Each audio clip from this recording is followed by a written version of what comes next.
पुंज प्रसंग से शुभ देह मानव का मिला, तो भी अरे भव चक्र का फेरान एक कभी टला। सुख प्राप्ति हेतु प्रयत्न करते सुख जाता दूर है। तू क्यों भयंकर भाव मरण प्रभाव में चतुर है। लक्ष्मी बड़ी अधिकार भी पर बढ़ गया क्या बोलिए। परिवार और कुटुंब है क्या प्रतिनय पर तोली। संसार का बढ़ना रे मृदेह की हार है। नहीं एक क्षण तुझको अरे इसका विवेक विचार है। निर्दोष सुख निर्दोष आनंद लो जहाँ भी प्राप्त हो। यह दिव्य अंतस्तत्व जिससे बंधनों से मुक्त हो। पर वस्तु में मूर्छित न हो, इसकी रहे मुझको दया।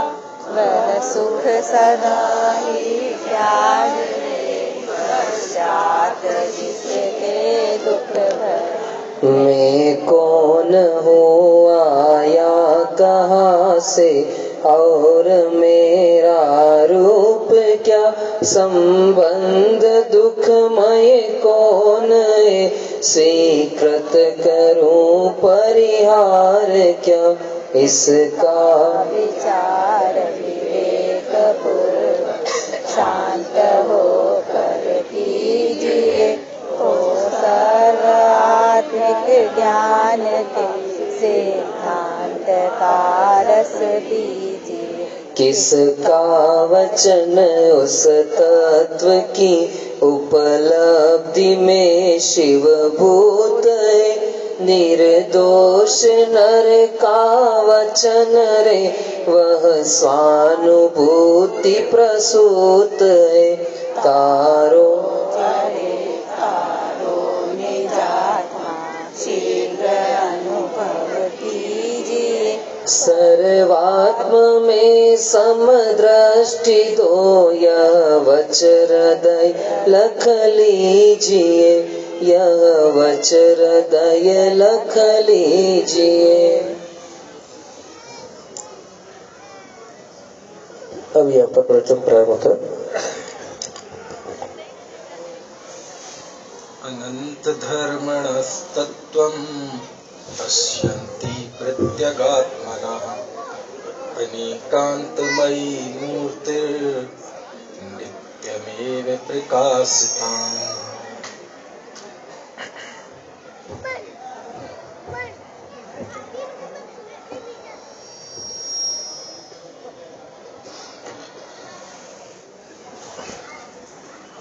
आत्मार्थी का जीवन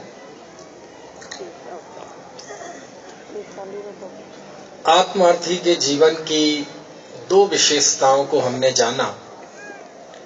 पहली, आत्मार्थी को कोई भय नहीं होता, और दूसरी, आत्मार्थी को किसी से कोई शिकायत नहीं होती। विशेषताएं बहुत हैं, लेकिन आज हम एक जिस बिंदु पर बात करेंगे वो है आत्मार्थी का लोगों से सरोकार कैसा होता है। वह निर्भय होता है, अनासक्त होता है, शिकायत नहीं होती। ये तो उसकी एक भीतरी दुनिया है। लेकिन हम जिस आत्मार्थी की बात कर रहे हैं वो इसी दुनिया का प्राणी है, हमारे बीच का प्राणी है। उसके अनेक सामाजिक सरोकार हैं, परिवार है, नगर है, गांव है, समाज है, रिश्तेदार हैं, यदि व्यापार करता है तो व्यापारिक मित्र हैं। तो दुनिया के बीच में रहते हुए लोगों के साथ उसका क्या व्यवहार है, लोगों के प्रति, दुनिया के जीवों के प्रति उसकी क्या सोच है, क्या माइंड सेट है, उसकी आज हम बात करेंगे। किसका? एक आत्मार्थी का, धर्मात्मा जीव का। और इस बात को बताने के लिए आचार्य अमित गति स्वामी ने लिखा है सामायिक पाठ में, सत्वेषु मैत्री गुणेषु प्रमोदम क्लिष्टेषु जीवेषु कृपा परत्वम माध्यस्थ भावम विपरीत वित्रौ मम विधाति ममात्मा देव। इसी तरह का एक सूत्र भी है तत्वार्थ सूत्र में। तत्वार्थ सूत्र अध्याय 9 11वें नंबर का सूत्र। मैत्री प्रमोद कारुण्य माध्यस्थ, सुना है किसी ने? 11वें नंबर का सूत्र है ना। सत्व गुणाधिक क्लिश्यमाना विनियेषु च, जिसका अर्थ ये है आपको संसार में 4 तरह के जीव मिलेंगे और उन 4 तरह के जीवों में ज्ञानी धर्मात्माओं का क्या भाव होता है वो आज हमें समझना है। और वो 4 तरह के जीव कौन से हैं? तो सबसे पहले है जीव मात्र, सभी जीव, उसमें कोई छोटे बड़े, साधर्मी विधर्मी, ऐसा कोई भेद नहीं है, सब जीव।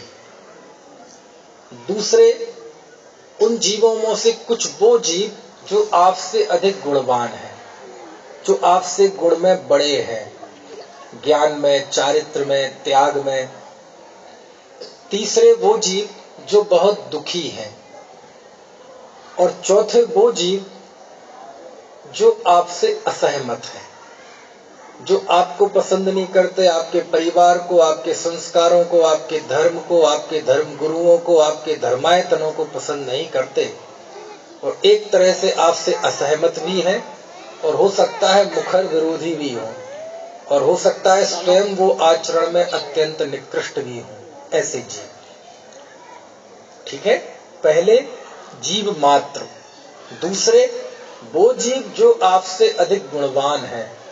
तीसरे, वो जीव जो बहुत दुखी हैं, गरीबी का दुख, व्याधि का दुख, अपमान का दुख, बहिष्कार का दुख, तिरस्कार का दुख। और चौथे, वो जो आपसे विपरीत वृत्ति वाले हैं, आपसे असहमत हैं, आपको पसंद नहीं करते। ऐसे 4 जीवों के प्रति ज्ञानी धर्मात्माओं की क्या सोच रहती है, क्या उनका व्यवहार रहता है, उसकी बात करते हैं।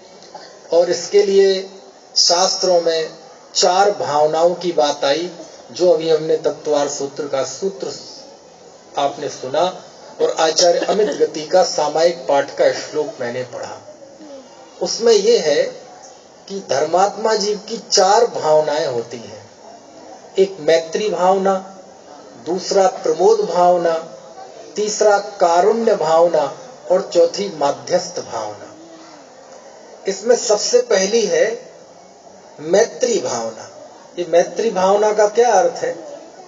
मैत्री भावना का अर्थ ये है कि दुनिया में जितने जीव हैं, है ना, चाहे हमारे घर के हों, परिवार के हों, हमारे धर्म के अनुसार चलने वाले हों, कोई भी हो, जैन हो, अजैन हो, हिंदू हो, मुस्लिम हो, सिख हो, ईसाई हो, राजस्थानी हो, है ना, गुजराती हो, भारत के हो, पाकिस्तान के हो, अमेरिका में रहने वाले लोग हों, ग्रीनलैंड के जंगलों में रहने वाले वो आदिवासी झिंगा लाला हो, समझ में आया?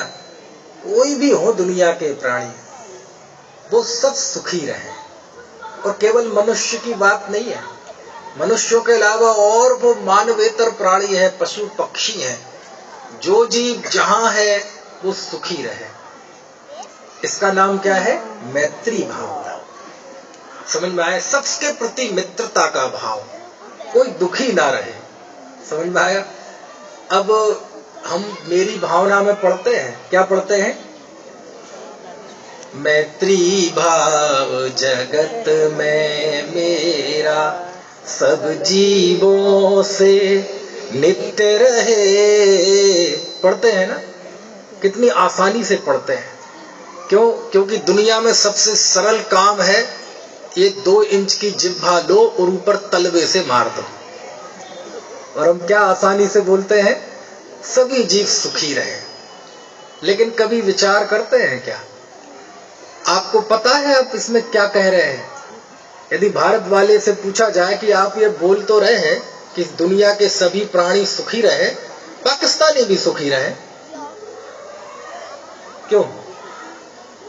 बोलना कितना आसान है, सुखी रहे सब जीव जगत के। क्यों जी? जिन बच्चों ने आपको घर से निकाल दिया वो भी सुखी रहे। जो ऑफिसर आपका शोषण करता है, उत्पीड़न करता है, वो भी सुखी रहे। आपने किसी को 10 लाख रुपए दे रखे और वो नहीं दे रहा है, वो भी सुखी रहे। महावीर जी, जिसने आपको गाड़ी मार दी, हालांकि आज पता चला गाड़ी किसी ने नहीं मारी, आपने पेड़ को मारी गाड़ी।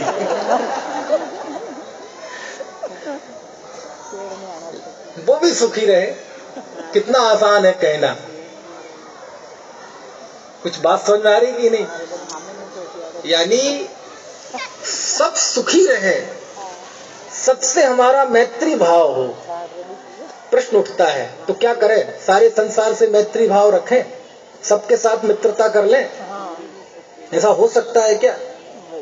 सबको कौन से बैंड होते हैं, फ्रेंडशिप बैंड बांधते फिरे, सारी दुनिया को गले लगाएं? यदि सारी दुनिया से मैत्री भाव रखेंगे तो जीवन खत्म हो जाएगा। क्या करें? फेसबुक पे जाके सबको फ्रेंड रिक्वेस्ट भेज दें और सबकी फ्रेंड रिक्वेस्ट एक्सेप्ट कर लें। इसी का नाम मैत्री भाव है क्या? ऐसे तो जीवन खत्म हो जाएगा। और ये फेसबुक वाले मैत्री भाव की बात नहीं है, क्योंकि वहां तो ये हाल है कि फेसबुक पे पता चले 10,000 फ्रेंड हो और अपने सगे भाई से बोलचाल बंद हो। समझ में आया?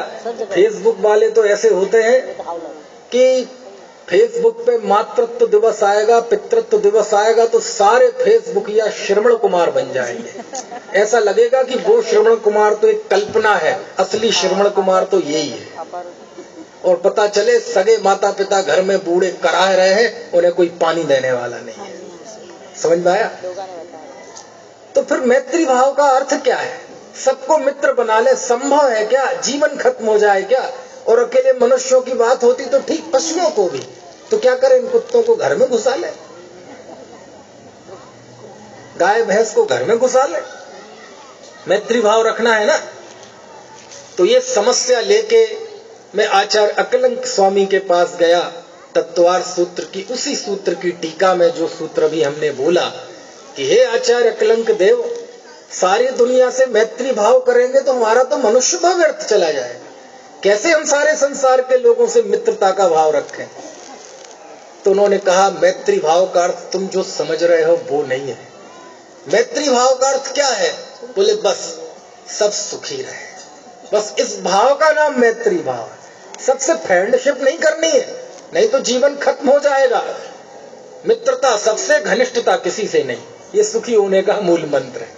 तो आचार्य अकलंक देव कहते सब सुखी रहे, बस इस भाव का नाम मैत्री भाव है। समझ में आएगा?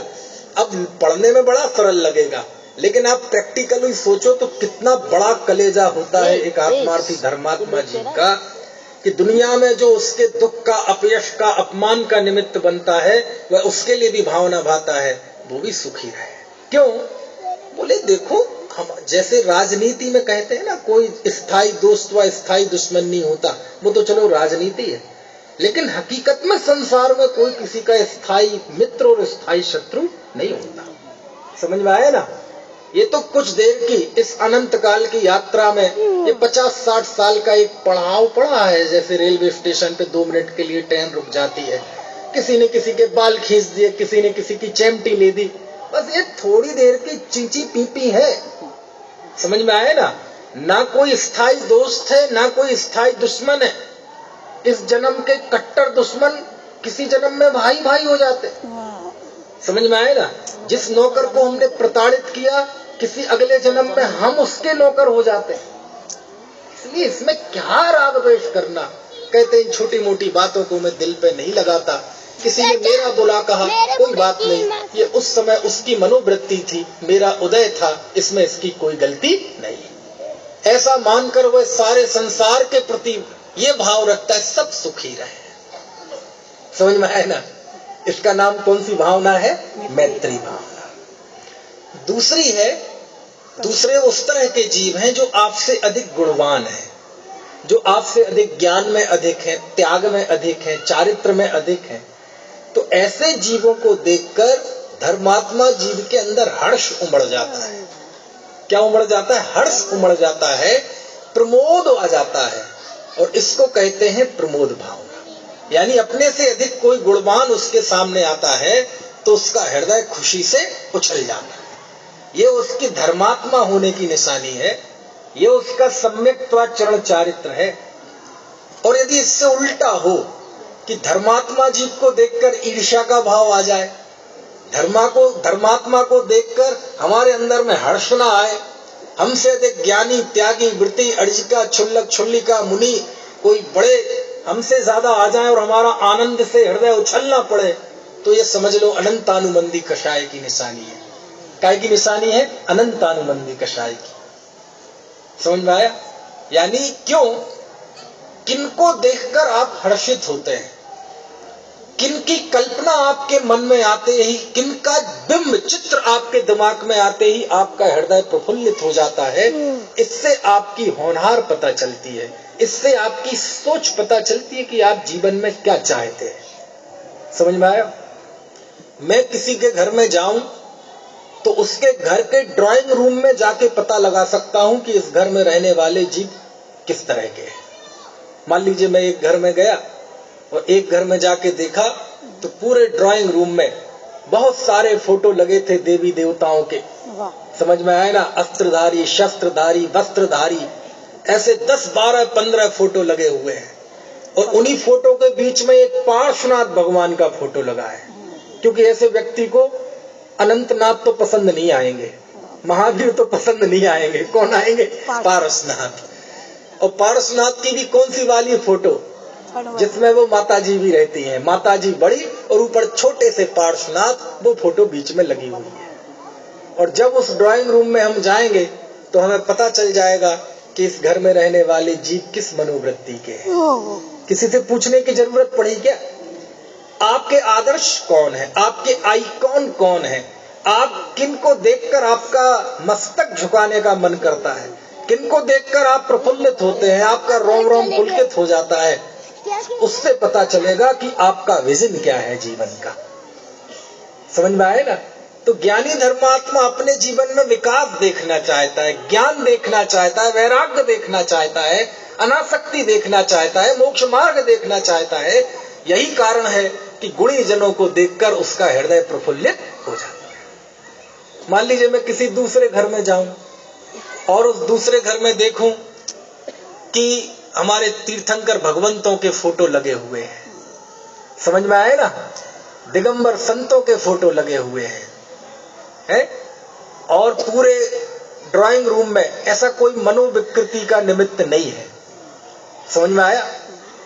और एक फोटो लगा हुआ है मुनिराज की समाधि का। आपने देखा होगा कई घरों में लगा रहता है। एक साधु बिल्कुल दुर्बल काया लेटे हुए हैं, उनका अंतिम समय चल रहा है, समाधि का दृश्य है। 4 साधु इस तरफ हैं, 4 साधु इस तरफ हैं, कोई उपदेश दे रहा है, कोई उनकी सेवा कर रहा है। कुछ बात समझ में आ रही? तो आपको कैसा लगेगा? ऐसा लगेगा कि जैसे जिन मंदिर में ही आ गए हो। समझ में आए ना? वहीं पे एक छोटी सी अलमारी है, अलमारी में एक पूजा की पुस्तक रखी हुई है, एक चावल की डब्बी रखी हुई है, वहीं पे एक माला रखी हुई है, तो लगेगा जैसे धर्मात्मा जी के घर में आ गए। अच्छा, इस घर में रहने वाले लोग जिन भक्त हैं, देव दर्शन करते हैं, ये बात समझने के लिए आपने किसी से पूछा? कुछ बात समझ में आई कि नहीं? तो ये किस? और यदि कदाचित गलती से वहीं कहीं एक गुरुदेव श्री की फोटो और लगी होगी, फिर तो हम छाती तान के उसमें घर में चले जाएंगे कि हम तो दामाद हैं उस घर के। क्योंकि लोग कहते हैं कि तुम आत्मार्थी जीवों में बहुत आपस में प्रेम होता है। हाँ, ये बात तो है, हमारे साधर्मी प्रेम हमारी संस्कृति है, क्योंकि हमारे गुरु ने हमें नफरत करना नहीं सिखाया, भाइयों भाइयों में समाज में झगड़ा करना नहीं सिखाया। वो तो ये कहते थे सब भूले हुए भगवान है, सब स्वभाव से भगवान है, और जिस दिन उसको पहचान लेंगे वो स्वयं भगवान बन जाएंगे। समझ में? वो तो वो थे कि जिनको पत्थर भी मारे जाए, लग भी जाए और काले झंडे भी दिखाए जाए, तब भी उनके मुंह से किसी के प्रति कभी एक दुर्वचन नहीं निकला। तो उन्होंने प्यार करना सिखाया, वात्सल्य करना सिखाया, और इस बात का हम सबको बड़ा फक्र होता है। तो समझ में? अच्छा, एक तीसरे घर में जाए और वहां देखें कि एक्ट्रेस के फोटो लगे हैं। समझ में आया? किसी हीरो का, और हीरो का तो कम लगाते हैं लोग, एक्ट्रेस का, अर्ध दिगंबराएं। समझ में आया? और जो शोपीस भी रखे हुए हैं तो वो भी कामोत्तेजक, और शोपीस के नाम पे प्लास्टर ऑफ पेरिस के, इसके, और वो सब ऐसे जो साफ ऐसा लगेगा जैसे पता नहीं कौन से घर में आ गए। और आप उस ड्राइंग रूम को देखोगे जहां सारे मनोविकृति की चीजें होंगी, तो आपको पता करने की जरूरत है कि इसमें घर में रहने वाले लोग किस तरह के, ऐसा लगेगा कब यहाँ से भाग जाए। तो किनको देखकर आपका हृदय उछल पड़ता है, उससे पता चलता है कि आप क्या है, आपका चेहरा क्या है, आपका अंतरंग क्या है, आपका अंतर मन क्या है। समझ में आया ना? यही कारण लिखा है, गुणी जनों को देख हृदय में मेरे प्रेम उमड़ आवे। कितनी अच्छी भावना है। समझ में आए ना? गुणी जनों को देखकर हमारा हृदय हर्षित हो जाए, उल्लसित हो जाए, आनंद आ जाए, हम अपनी जिंदगी की सारी व्यक्तिगत पीड़ाएं भूल जाएं। इसका नाम क्या है? इसका नाम है प्रमोद भावना। कौन सी भावना? प्रमोद भावना। तीसरे जीव होते हैं बहुत दुखी हैं। जो आप देखो, थोड़ी आंख उठा के देखो तो दुनिया में कितना कष्ट है लोगों में। कभी आप अपनी गाड़ी से जाते हैं तो कभी आजू बाजू देख के चलें, आपको कितने कितने दुखी प्राणी मिलेंगे। कोई गरीबी से दुखी है, समझ में आए ना? किसी के पास खाने को दाल रोटी है लेकिन अपमान तिरस्कार से दुखी है। कोई स्वास्थ्य से दुखी है, कोई किसी के पास सब कुछ है, पैसा है, समाज में इज्जत भी है, सब कुछ है, लेकिन बेटा बहू वो उनके साथ रहना पसंद नहीं करते, उनका तिरस्कार झेलते हैं, उससे दुखी है। इतना कष्ट है दुनिया में, इतना कष्ट है। आपने अभी पिछले समय जब लॉकडाउन लगा था तो सबने वो मंजर देखा है। जब पहला लॉकडाउन लगा तो अचानक लगा था, कोई पहले से तो होता नहीं। समझ में आए ना? क्योंकि हमारे प्रधानमंत्री जी अचानक ही करते हैं, सो है रात के 8 बजे और आज से 500 और 2000 के समझ में, किसी को कानो कान खबर नहीं। लॉकडाउन भी ऐसे ही लगा, और जो ही लॉकडाउन लगा अहमदाबाद, मुंबई, सूरत, दिल्ली, चेन्नई, यहाँ उत्तर प्रदेश, बिहार के दूर दराज, बंगाल के दूर दराज के इलाकों के लाखों मजदूर काम करते हैं, लेबर सब बंद हुई है। और अभी रात में पता चल रहा है कि फैक्ट्री बंद, और लाखों के लाखों मजदूर कई हजार किलोमीटर पैदल गए अपने गांव में, क्योंकि पता नहीं कब खुलेगी, भविष्य अनिश्चित हो गया। अरे जो सैलरी मिलनी थी वो भी नहीं मिली, सैलरी नहीं, मजदूरी, दिहाड़ी, जो हाथ में था वो लेके चल गए। ऐसे ऐसे दृश्य थे। एक हाथ में थैला है, दूसरे हाथ में थैला है, तीसरा थैला सिर पे है, बगल में पत्नी है, उसके एक हाथ में थैला है, दूसरे हाथ में बच्चा है। समझ में आए ना? तीसरा थैला सिर पे है, एक बगल में और छोटा बच्चा है। ऐसे ऐसे जा रहे हैं। हाथ में पैसे नहीं है, खाने को कुछ नहीं है, बाजार भी बंद है, और समाज सेवी संगठनों को भी खड़ा होने में 2-4 दिन तो लगते ही है ना। अचानक से थोड़ी हो जाता है। 2-2, 3-3 दिन चलते रहे धूप में, भूखे। और आपको पता, उनके पैर में कोई बढ़िया एडिडास की चप्पलें तो होती नहीं, ब्रांडेड, वही होती है 50-100 रुपए वाली जो सड़क के किनारे मिलती हैं। कितनी चलेंगी वो चप्पल? 20-30 किलोमीटर वो चप्पल चली और घिस गई। बिना चप्पलों के जा रहे हैं तपती दोपहरी में और तपती सड़क पर, तलवे निकल गए, खून ऐसे पैर रख रहा है तो पैर के साथ खून के चिन्ह भी बन रहे हैं, लेकिन जा रहे हैं। क्यों? कोई दूसरा उपाय नहीं है। पेट की अंतड़ियां सूख गई, पानी जैसे तैसे मिल रहा है, बहुत बड़ी बात है। कई कई दिन भूखे रहे। और मैंने एक दिन देखा, सच में उसी दौरान की बात है, कि एक चौराहे पे कोई भोजन बांट रहा था, और जब वो भूखे भागे पहुंचे 3 दिन बाद, और जब वो भोजन किया उन्होंने, तो ऐसे खा रहे थे जैसे 3 लोग की संपदा मिल गई हो, जैसे कोई कुबेर का खजाना मिल गया।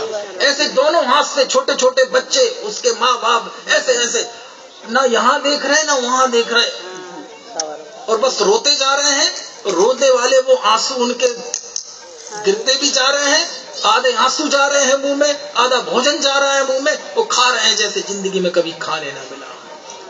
और आंसू वो कोई पता नहीं काय के थे, खुशी के कि दुख थे। 3 दिन बाद जब उन्होंने खाना देखा, बिल्कुल जैसे टोडरमल जी ने लिखा ना, झपट्टे मार रहे थे। समझ में आया?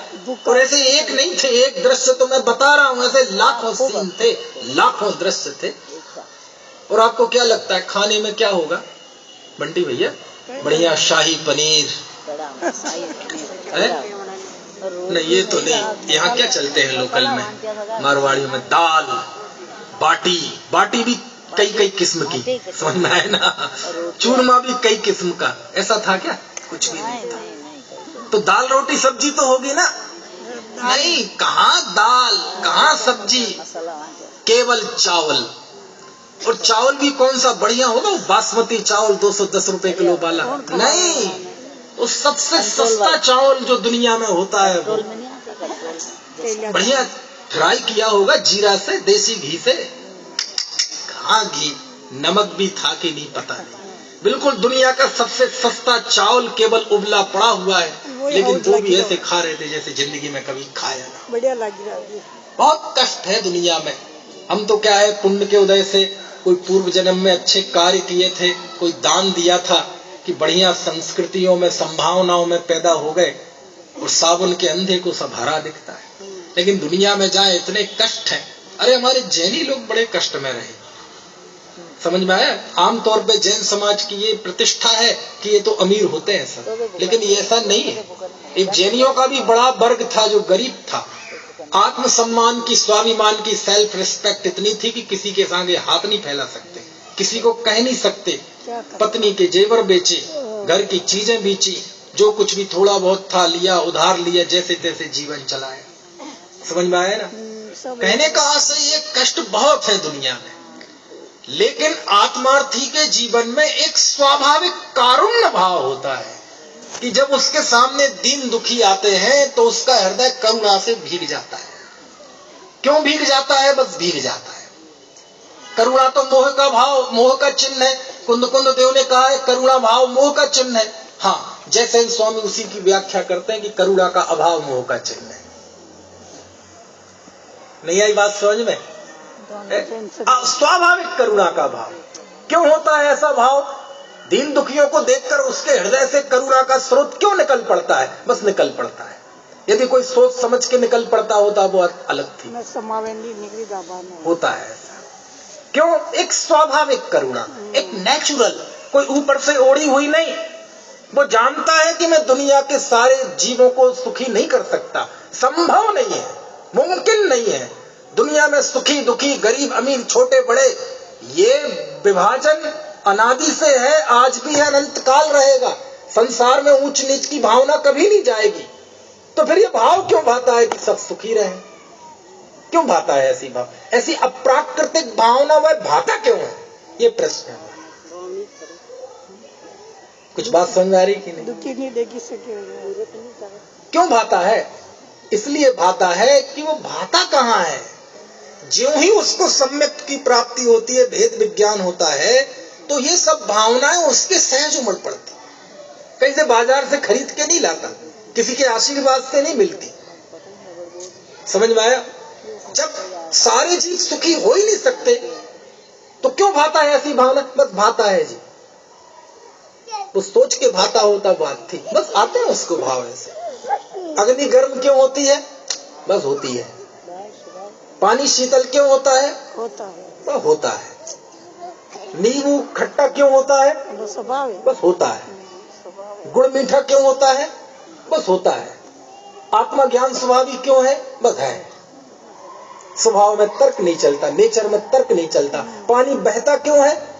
बस बहता है। सूरज चमकता क्यों है? बस अनादिकाल से चमक रहा है। स्वभाव है उन लोग का। जो नेचर है, जो है ना, उसके सामने प्रश्न चिन्ह खड़ा नहीं कर सकते। सूरज पूर्व से क्यों निकलता है? बस निकलता है। पश्चिम में क्यों ढलता है? बस ढलता है। हफ्ते में 7 दिन क्यों होते हैं? बस होते हैं। कृष्ण पक्ष शुक्ल पक्ष 2 क्यों होते हैं महीने में? बस होते हैं। जनवरी के बाद फरवरी क्यों आता है? बस आता है। बचपन के बाद ही यौवन क्यों आता है? यौवन के बाद ही बुढ़ापा क्यों आता है? बस आता है। ये नेचर है। ऐसे ही जिस व्यक्ति के अंदर भेद विज्ञान प्रकट हो जाता है, तत्वों का बोध प्रकट हो जाता है, उसके अंदर ऐसी नेचुरल करुणा भाव पैदा हो जाता है, अपने आप, बिना किसी के सिखाए। समझ में आया? अच्छा बताओ, किसी सौभाग्यशाली बहन के गर्भ में जब बच्चा आता है तो ममता का भाव अपने आप आता है कि कोई सिखाता है? कोई नहीं सिखाया, अपने आप ही आता है। किसी बहन के अंदर जब सौभाग्य आए और पेट में बच्चा आ जाए तो उसकी सास को समझाना पड़ता है, बेटे अब तू तेरे अंदर ममता भाव पैदा कर। कोई नहीं, ऐसा कुछ होता? अपने आप ही। कई बाजा ऐसा करो, उस गली में चले जाओ, वहां ममता भाव मिलेगा। नहीं, कतई नहीं मिले। कितनी ही क्रूर बहन हो, अरे बहन क्या है, मनुष्य क्या, पशु ही क्यों ना हो, यहाँ पेट में बालक आया और अपने आप उसके अंदर एक ममता का भाव आ जाता है। कहां से आता है? बस आता है। क्यों आता है? क्यों यों का कोई प्रश्न नहीं आए तो संभव नहीं, बस वो आता है। यहाँ गर्भ में बालक आया और वहाँ हृदय अपने आप कोमल होता है और मातृत्व का भाव हृदय में फूट पड़ता है। ऐसे ही यहाँ सम्यक दर्शन रूपी बालक आया परिणति में, वेद ज्ञान हुआ, आत्मानुभूति हुई, अपने आप ही हृदय से लोक मांगलिक भावनाएं प्रकट हो जाती है। उसके अंदर स्वाभाविक रूप से झरना फूट पड़ता है, सब सुखी रहे, कोई दुखी ना रहे। समझ में आए ना? ओहो, धर्मात्मा जीव आ रहे हैं, वाह, मेरी आंखें धन्य हो गई, अरे कितने दुखी हैं ये जीव। ये अपने आप ही भाव होते, किसी के सेवा उपासना या किसी की प्रेरणा से, शिक्षा से नहीं होते, बस स्वाभाविक तौर पे होते हैं। स्वाभाविक तौर पर होते हैं, इसलिए वो अप्राकृतिक नहीं है, इसलिए उनके सामने कोई प्रश्न चिन्ह खड़ा नहीं किया जा सकता। समझ में आ गए? तो 3 भावनाएं कौन सी हो गई? मैत्री भावना, प्रमोद भावना, कारुण्य भावना। जीव मात्र के प्रति मैत्री का भाव, बड़ों के प्रति प्रमोद भाव, दुखी जनों के प्रति कारुण्य भाव। अब चौथा वो जीव है जो आपसे असहमत है। हो सकता है सामने तो जय जनेंद्र करते हो, लेकिन पीछे आपको गाली देते हो।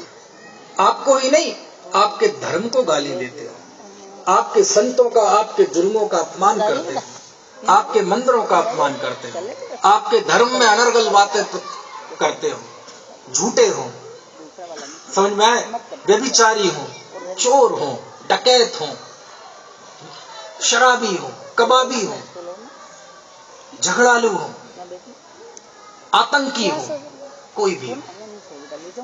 समझ में आए ना? इनके प्रति ज्ञानी धर्मात्मा का क्या भाव रहता है? तो उसके लिए आचार्य ने लिखा,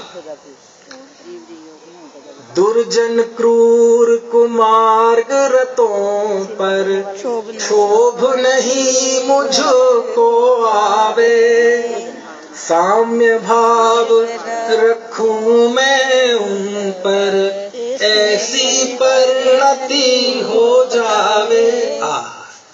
इस चौथी भावना का नाम है माध्यस्थ भावना। कौन सी भावना? माध्यस्थ भावना। इसमें क्या है?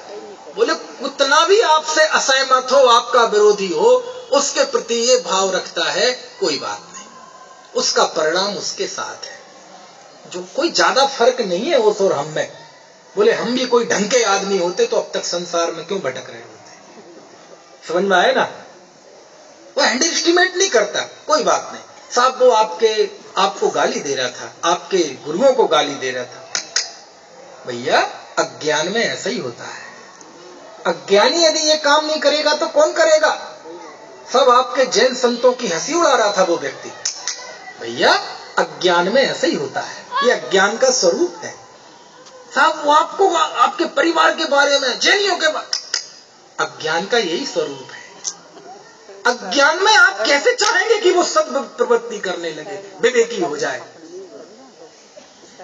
कुछ बात समझ में आ रही कि कहते अरे भैया ये क्षण भर की इसकी गलती है, अभी वो तीव्र कषाय में डूबा हुआ है बेचारा, हो सकता है जल्दी इसकी कषाय मंद पड़ जाए और जिसे आज हम बुरा कह रहे हैं हो सकता है वो हमसे आगे धर्म में बढ़ जाए। क्यों?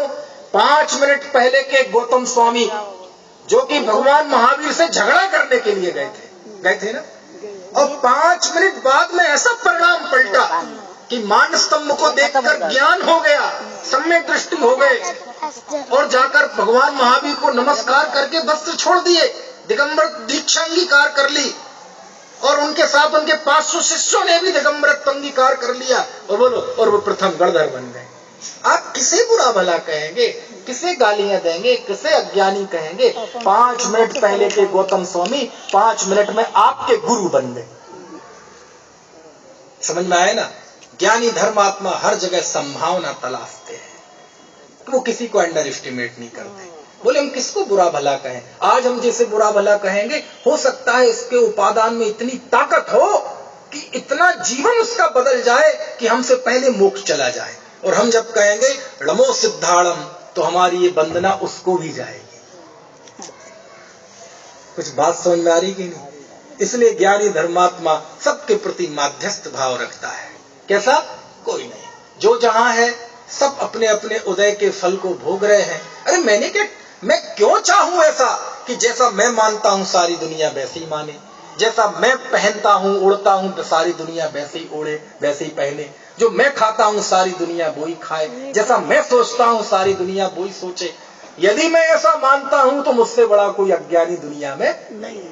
सब अलग अलग है, सब जीव अलग अलग है, उनकी वृत्तियां अलग अलग है, उसका वो समझ में आता है वो करता है, ये मुझे समझ में आता है मैं करता हूं। मैं अपने विषय में स्वतंत्र हूं, दूसरे के विषय में मैं स्वतंत्र नहीं हूं।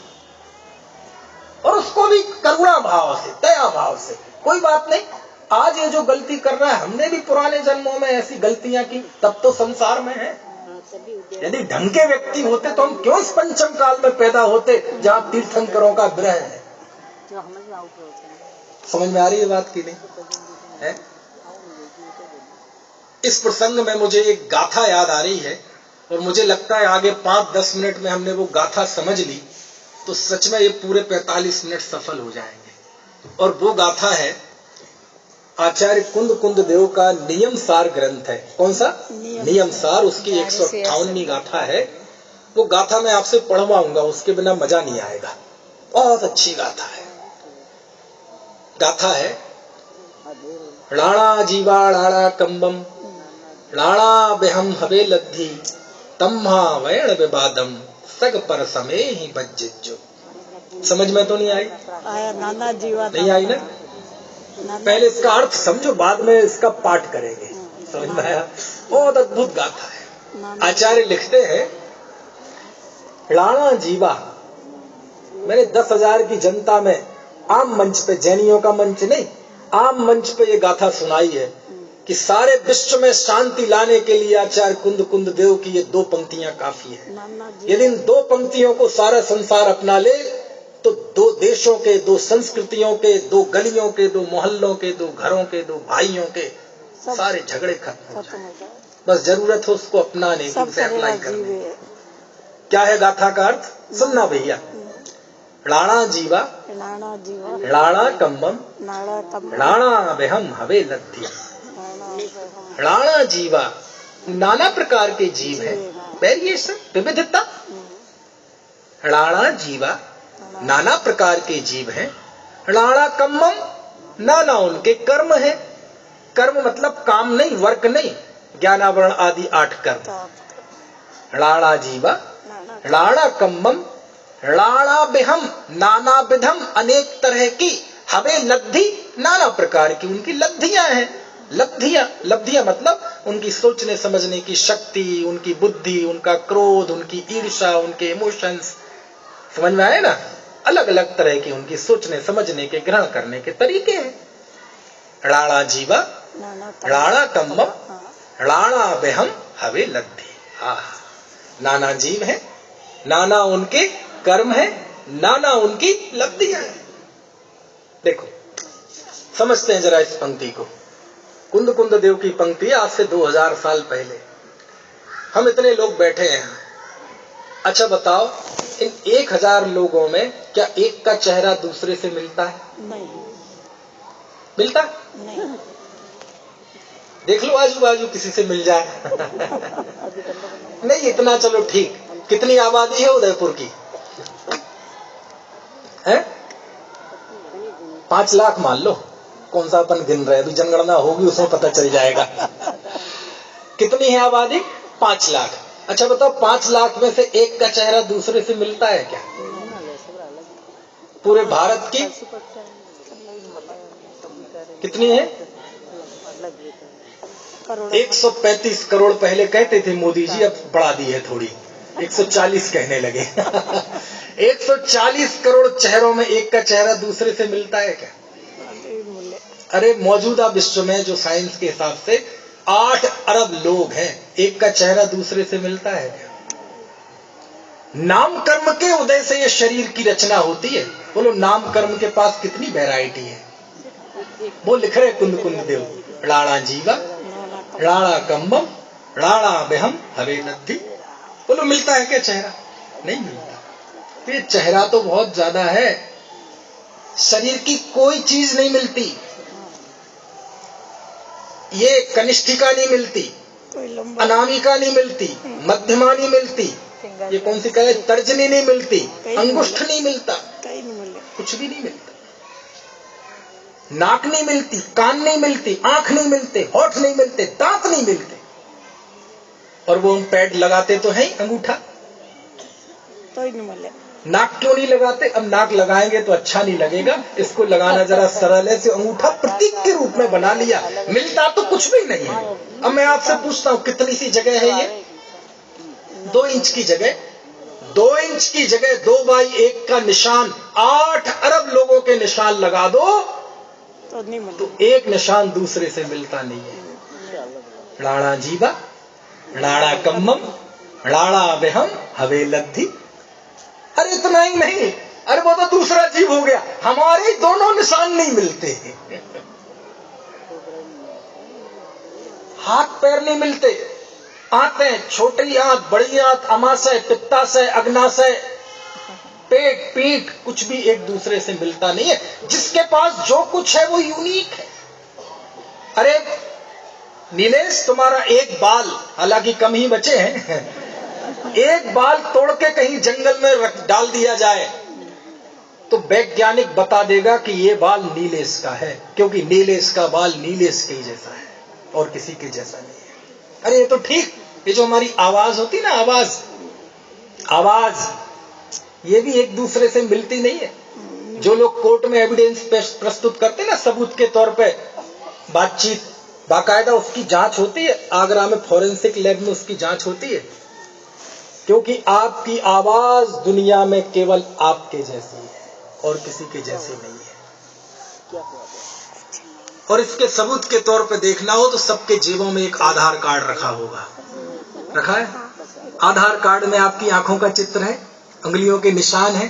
बोलो, वो उस आधार कार्ड आप समुद्र में भी फेंक दो और वापस मिल जाएगा तो बता दिया जाएगा कि ये किसका है कि नहीं। जब आप आधार कार्ड में कुछ करेक्शन के लिए जाते हैं तो आपकी आंखों की फोटो, आपकी बायोमेट्रिक्स होती है कि नहीं? क्यों? आपकी बायोलॉजी केवल आपके जैसी है। इतना ही नहीं, हमारी आंख, नाक, कान, पेट, पीठ, चेहरे की बनावट आदि तो जाने दो, हमारी रुचियां, हमारे सोचने समझने के तरीके सबके अलग अलग हैं। आपको क्या लगता है, जो मैं बोल रहा हूं आप सब सुन रहे हैं, आप सबको सुनकर आपको एक से भाव आ रहे हैं क्या? नहीं आएगा। ऐसा नहीं है। कान आपके हैं, शब्द बोई जा रहे हैं, लेकिन सबके अंदर अलग अलग एहसास पैदा होता है। किसी को सुन के लग रहा होगा हाँ ठीक है, व्यवहार की बातें हैं, इनमें क्या दम है। किसी दूसरे को लगेगा ठीक है, शास्त्र की बात है, सुन लो, समझ में आया। तीसरा कहेगा हाँ कितनी अच्छी बात है, ये तो हमने कभी सुनी नहीं। चौथे को लग रहा होगा टाइम तो ज्यादा हो गया, बोले पंडित ने देर कर दी। अब सबके लिए वही है, वही धरती है, वही आकाश है, वही शब्द है, लेकिन सबके अंदर अलग अलग तरह का भाव पैदा होता है।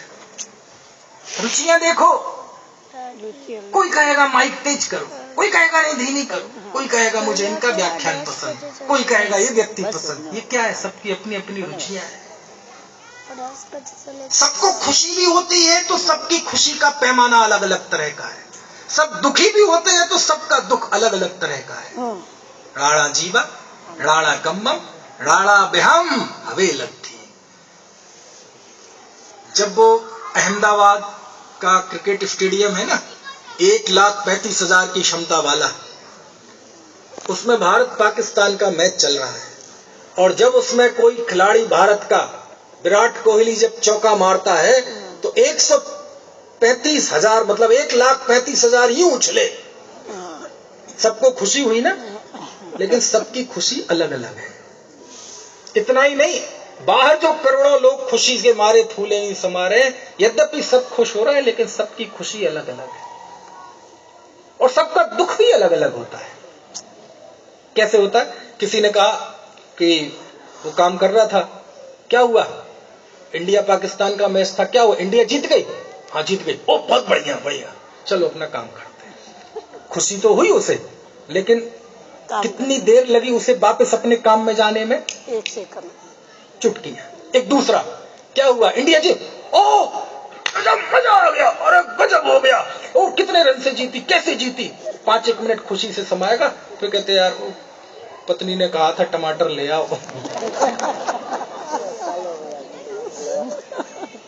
ज्यादा देर नहीं चली। एक तीसरा, क्या हुआ, इंडिया जीत गई, अरे अरे मिठाई ला, सबको बटुआ, मोहल्ले में बटुआ, ये देखा टीवी चालू कर, प्राइज डिस्ट्रीब्यूट। वो तो ऐसा हो जाएगा जैसे पागल हो गया।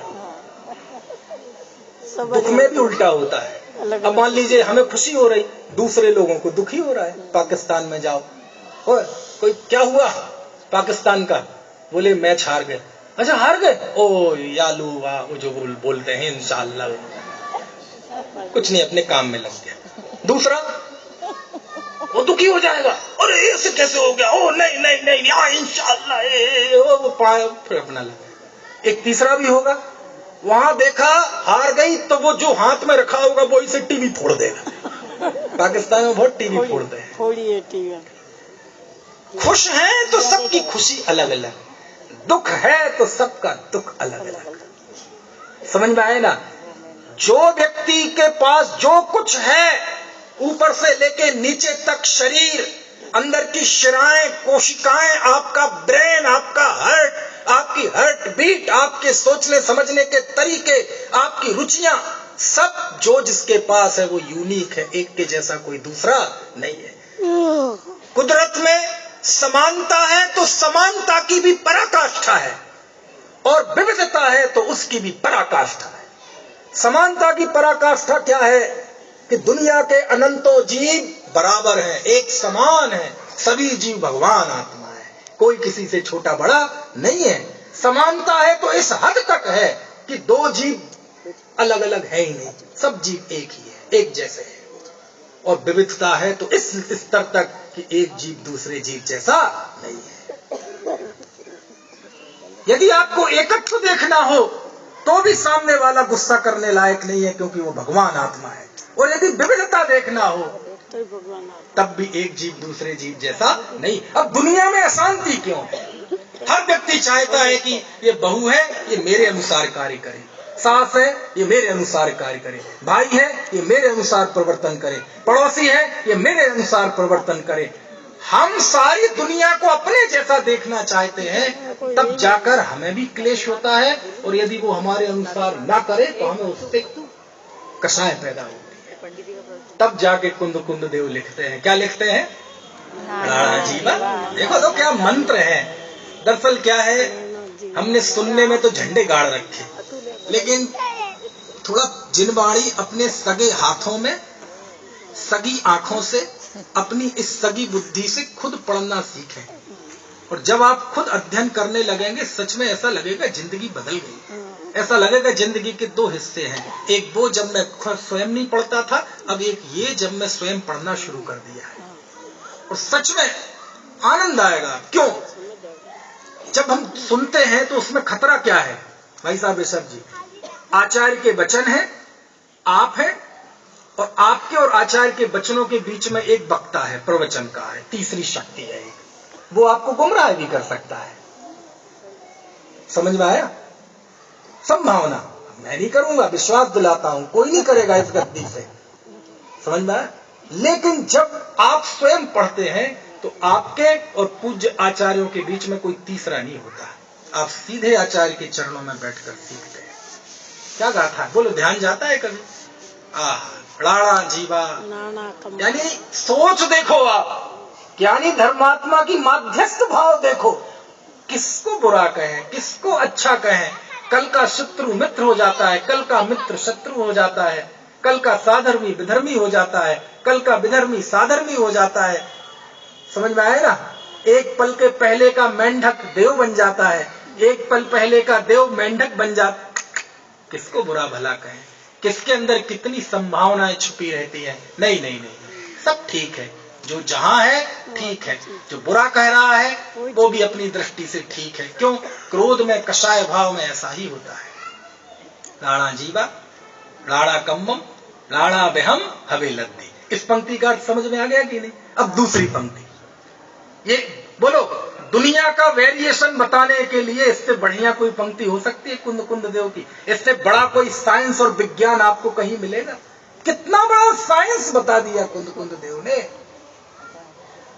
कि नाना जीव है, नाना कर्म है, सबका ज्ञान आवरण अलग, सबका दर्शन आवरण अलग, सबका नाम कर्म अलग अलग, सबके गोत्र कर्म अलग अलग, सबका मोह कर्म अलग अलग। कैसे एकता हो सकती है?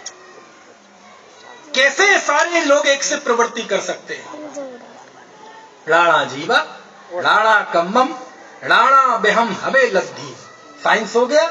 अब आचार्य शिक्षा देते हैं, तम्हा, इसीलिए, वयण विवादम, इसलिए किसी के भी साथ वचन का विवाद बज्जिज्जो मत करो। किसके साथ? सग पर समय ही, स्व समय वाले के साथ और पर समय वाले के साथ। पर मत वाले के साथ भी विवाद मत करो, और आचार्य कहते अपने मत वाले के साथ भी विवाद मत करो, अपने साधर्मी के साथ भी विवाद मत करो। क्यों? वो साधर्मी भी एक अलग यूनिट है, उसकी भी अपनी बुद्धि है, उसकी भी अपनी सोच समझने का तरीका है। ये लिख रहे हैं। बोलो आप, कितनी बड़ी बात। अब पढ़ना है गाथा, देखो अर्थ समझ लिया, अब गाथा पढ़ने में मजा आएगा। हाथ जोड़ो जरा। थोड़ी सामान्य गाथाओं से एक अलग छंद है। राणा जीवा राणा कम्मम, बोलो, राणा जीवा राणा कम्मम, राणा बेहम हवे लद्धी, राणा बेहम हवे लब्धे, तम्मा वयण विवादम, तम्मा वयण विवादम, सग पर समय ही बज्जिज्जो। सग पर समय ही बज्जिज्जो। अर्थ आपको बता दिया। कैसी लगी आपको गाथा? बहुत अच्छी लगी। ये काय के संदर्भ में बताई? माध्यस्थ भाव। सच्चाई ये है, वास्तव में धर्म मतलब शांति। धर्म अंदर में प्रकट होना मतलब एक शांति, सहिष्णुता, भाईचारा, ये अपने आप ही भाव पैदा होते हैं। जिस धर्म आराधना को करते हुए यदि आपके अंदर किसी के प्रति नफरत आ रही है, या तो आप गलत हैं या आपका धर्म गलत है। जिस धर्म का पालन करते हुए आप किसी के साथ शांति से बैठ नहीं सकते, दो पल बात नहीं कर सकते, बात बात पे झगड़ा करने पे उतर आते हैं, या तो आप गलत हैं या आपका धर्म गलत है। जो धर्म नफरत करना सिखाए, जिस धर्म का पालन करते हुए सारी दुनिया में तुम्हें शत्रु लगने लगे, पतित लगने लगे, पापी लगने लगे, समझ लेना या तो आप गलत है या आपका धर्म गलत है। बाहर में धर्म का चोला कितनी बड़ा हो, लेकिन धर्म की आराधना करते हुए यदि आपकी आंखों में शत्रुता आती है, घृणा आती है किसी के लिए, दूसरे के लिए, दूसरे धर्म वाले के लिए, किसी के लिए भी घृणा आती है, तिरस्कार आता है, समझ लेना या तो आप गलत है या आपका धर्म गलत है।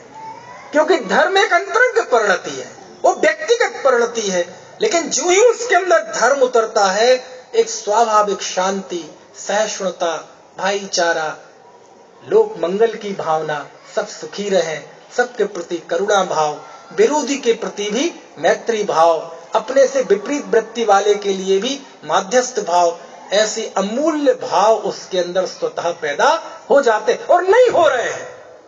जीवन में नफरत का संचार हो रहा है, असहिष्णुता आ रही है, इसका मतलब या तो आप गलत हैं या आपका धर्म गलत है। क्यों? धर्म अंदर में उतरे और नफरत बढ़े, ऐसा संभव नहीं है। कुछ बात समझ में आ रही? ये है आज हमने ज्ञानी धर्मात्मा का लोक के प्रति क्या व्यवहार होता है, वो हमने उसकी तीसरी विशेषता पढ़ी, 4 भावनाएं। एक बार बोल के बताना जरा। मैत्री भावना, प्रमोद भावना, कारुण्य भावना और माध्यस्थ भावना। सभी जीवों के प्रति मैत्री भावना, गुणी जनों के प्रति प्रमोद भावना, करुणा, दुखी जीवों के प्रति कारुण्य भावना और विरोधियों के प्रति माध्यस्थ। कहां से आती है भावनाएं? अपने आप आती है। आपको भी चाहिए ऐसी भावनाएं? हाँ चाहिए। तो क्या करें? आत्महित करें, अपने स्वरूप को देखें, वेद विज्ञान करें, तत्वों का निर्णय करें, तब ये दशा प्रकट होगी। ठीक है, सबको समझ में आ गई बात? किसी का कोई प्रश्न हो तो पूछ लो, क्योंकि कल तो सुबह है, फिर तो शाम को मिलेंगे नहीं।